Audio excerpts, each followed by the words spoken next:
नमस्कार, स्वागत है आपका। आप देख रहे हैं आज तक, आपके साथ हूं मैं नेहा बाथम। मोदी सरकार 2.0 का कल आखिरी पूर्ण बजट आया है। वित्त मंत्री निर्मला सीतारमण के बजट को प्रधानमंत्री ने समर्थ भारत, संपन्न भारत की दिशा में बढ़ने वाला ये बजट बताया है, तो विपक्ष ने बजट का ऑपरेशन करने में देर भी नहीं लगाई। आखिर कैसा है ये बजट? बजट से आम आदमी को क्या फायदा मिला है, आज तक पर हमारे एक्सपर्ट बताएंगे। लेकिन बजट की हर वो बात जो आपके लिए है खास, जो आपसे जुड़ी हुई है, सबसे प्रमुख तौर पर जो टैक्स की टेंशन है, उस पर देखिए हर solution.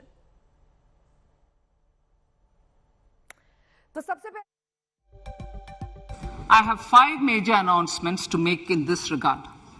These primarily benefit our hard-working middle class. First one concerns rebate.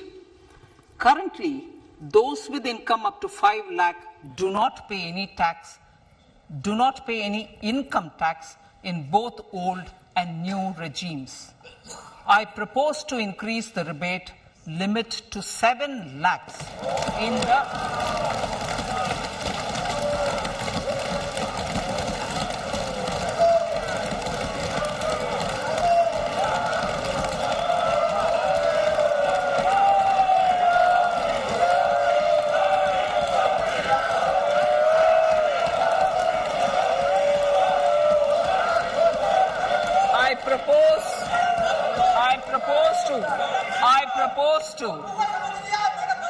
I propose to increase the rebate limit to 7 lakh in the new tax regime.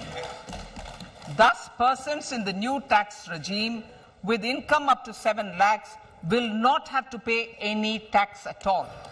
My third proposal is for the salaried class and the pensioners, including family pensioners, for whom I propose to extend the benefit of standard deduction to the new tax regime. Each salaried person with an income of 15.5 lakh rupees or more will thus stand to benefit by 52,500 rupees.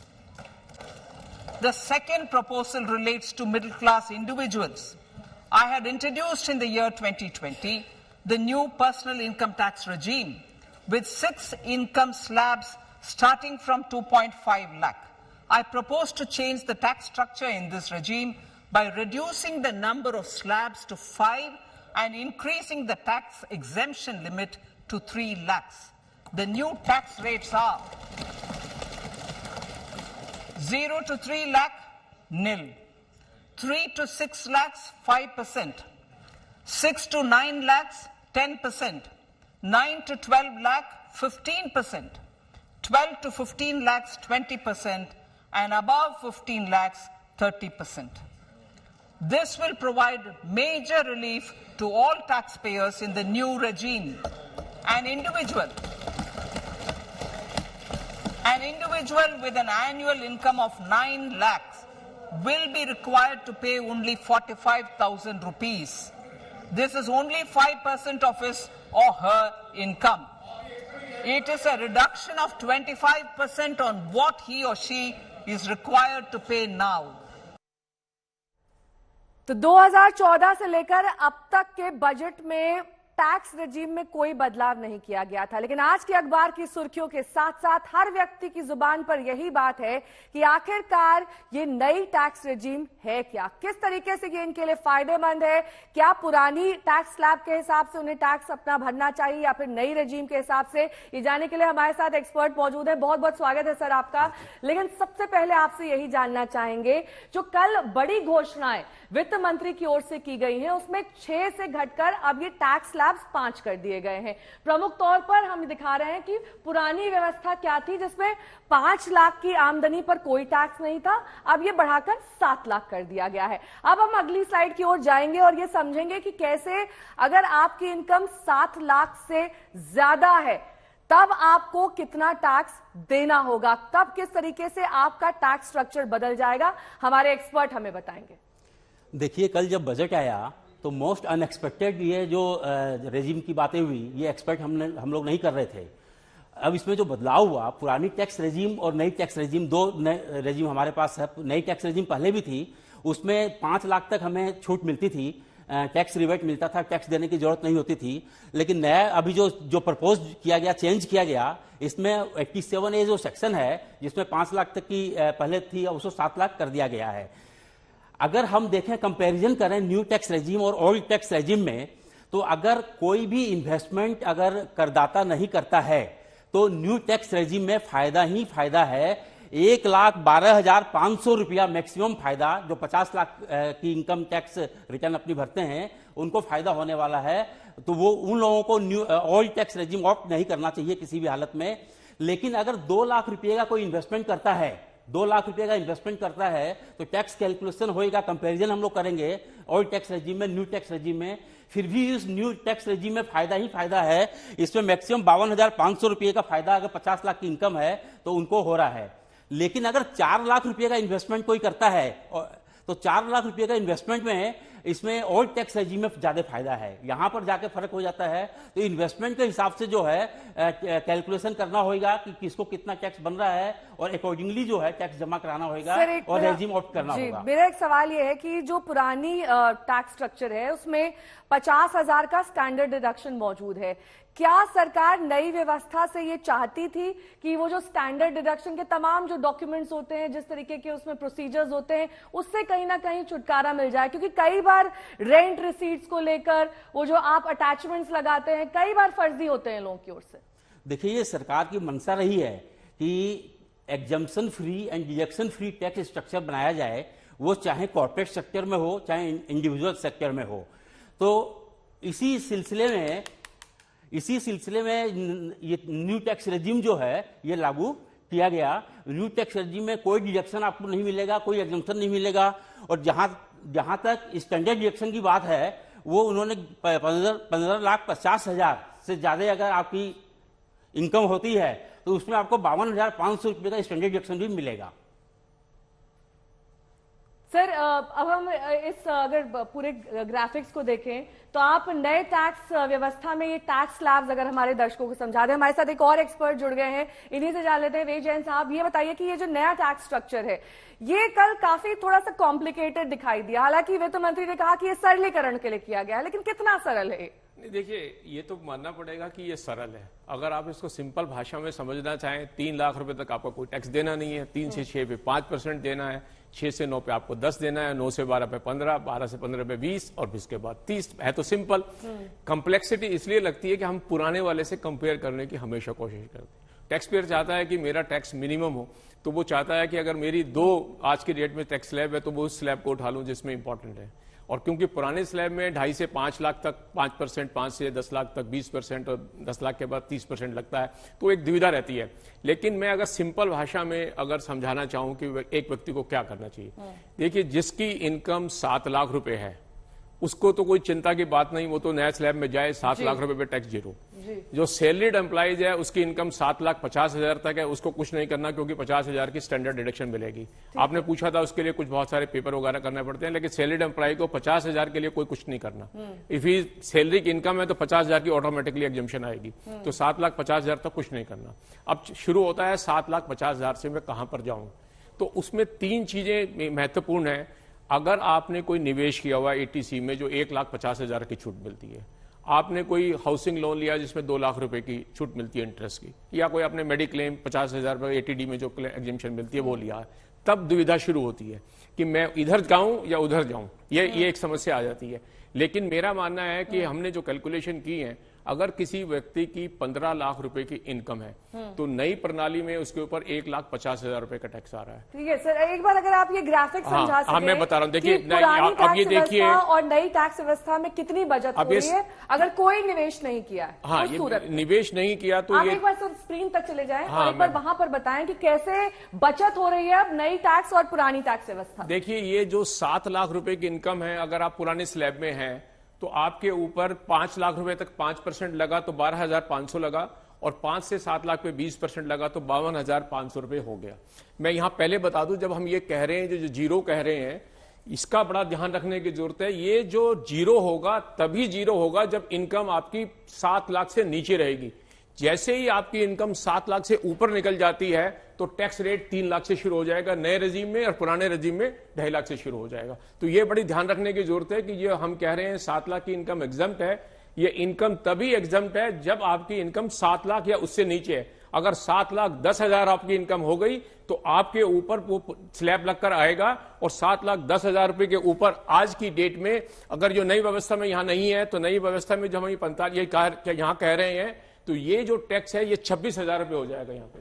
और ये जो हम 9 लाख रुपए पे कह रहे हैं, देखिए पुरानी स्कीम में अगर कोई आपने निवेश नहीं किया तो 92,500 और इधर 45,000 रुपए लगता है। इसी तरह से 12 लाख के ऊपर ये डिफरेंस नजर आ रहा है। तो आप देखेंगे कि 50 लाख रुपए तक की इनकम पे भी आपको बेनिफिट आ रहा है। ये बेनिफिट क्यों आ रहा है? कि आपने निवेश नहीं किया। अगर आपने निवेश किया तो आपको फिर इस बेनिफिट को उतना रिड्यूस होगा। सपोज करिए आपकी 9 लाख रुपए की इनकम है और आपने 1.5 लाख रुपए का निवेश किया हुआ है, तो ये बेनिफिट आपका, ये जो 45,000 रुपए का वाला टैक्स है ये 45,000 रुपए रहेगा, लेकिन ये जो 1.5 लाख का ये 62,500 होगा, तो डिफरेंस 17,500 हो जाए। लेकिन अगर हाउसिंग लोन भी है यहां पे तो 3.5 लाख रुपए का अगर आपकी निवेश होगा तो ये टैक्स 22,500 हो जाएगा, ये 45, तो फिर ये स्कीम आपको सूट कर देगी। तो ये जो स्लैब है ये बिना डिडक्शन के हैं।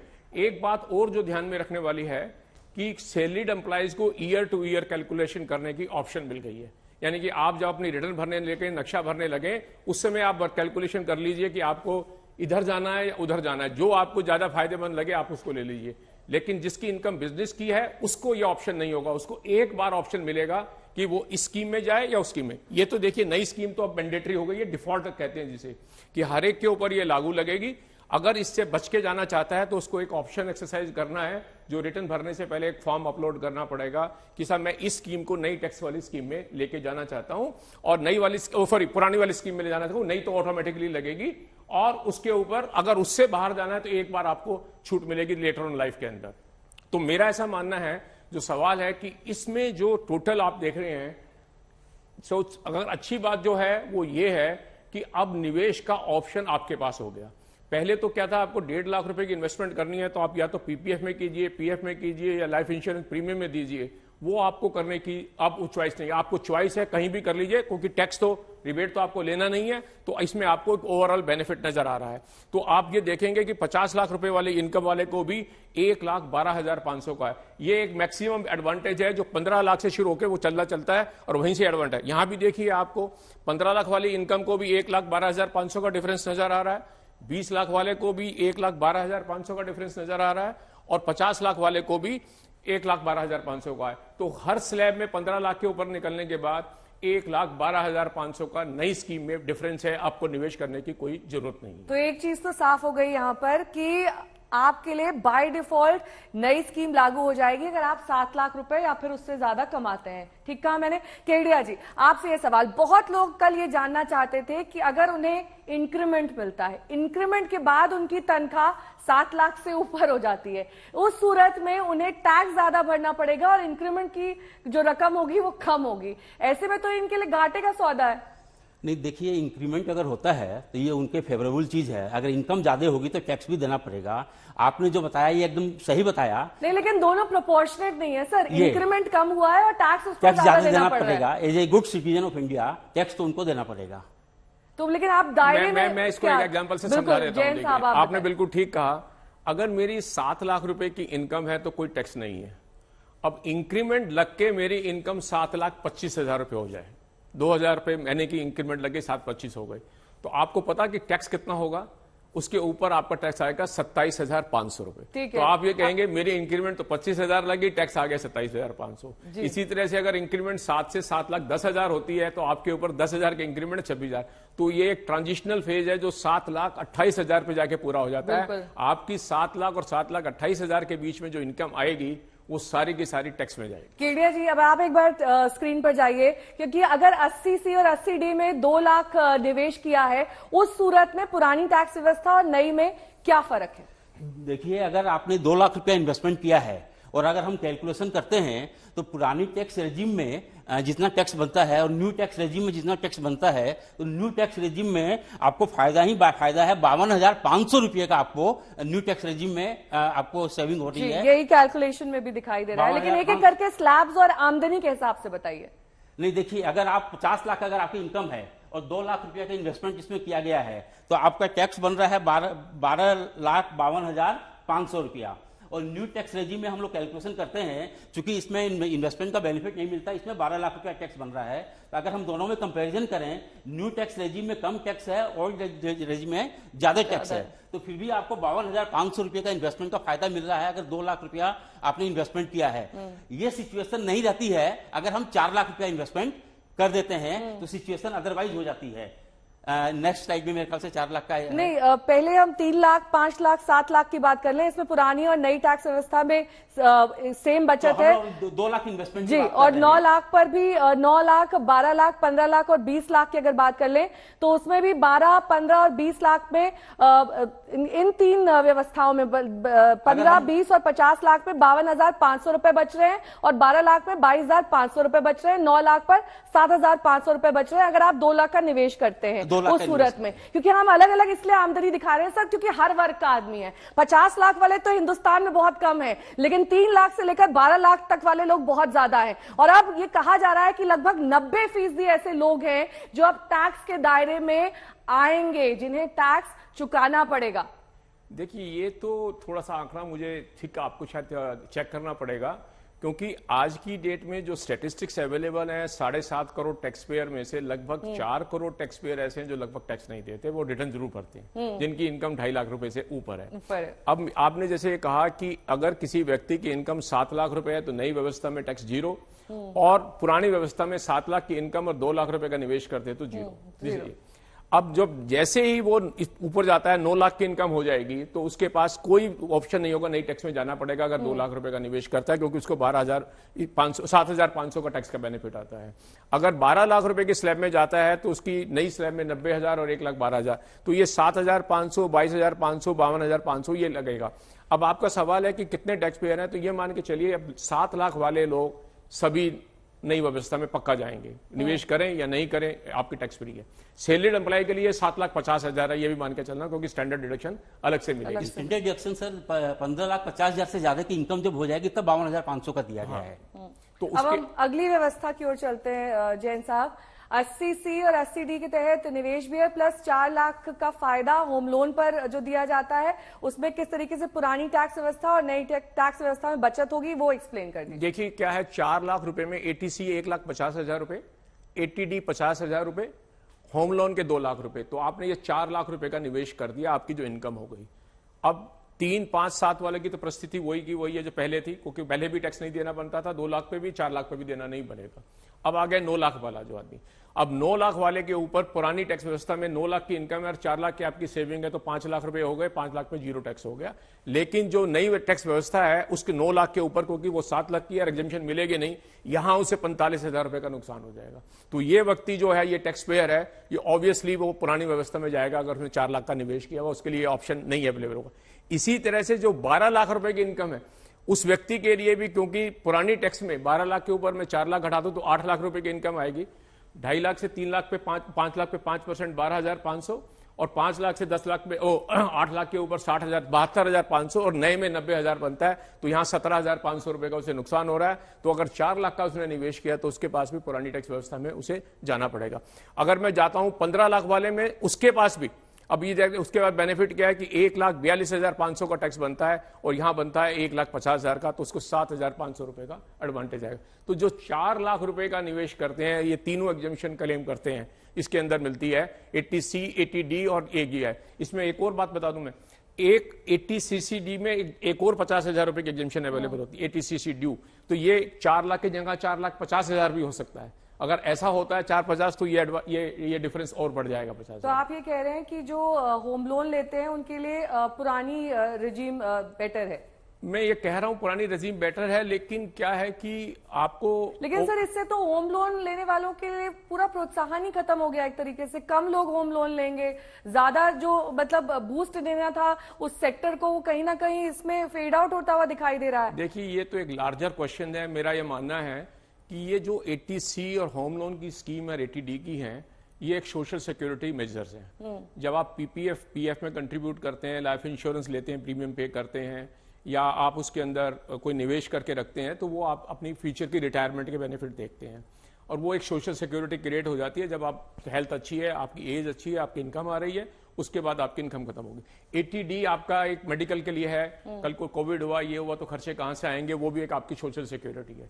हाउसिंग लोन, सर के ऊपर छत की बात है कि अगर आप सर के ऊपर छत है तो आपको मकान चाहिए तो आप 2 लाख रुपए तक की टैक्स लिया। ये गवर्नमेंट की पॉलिसी थी पहले टू एनकरेज टैक्स पेयर कि आप अपनी सोशल सिक्योरिटी क्रिएट कर लीजिए।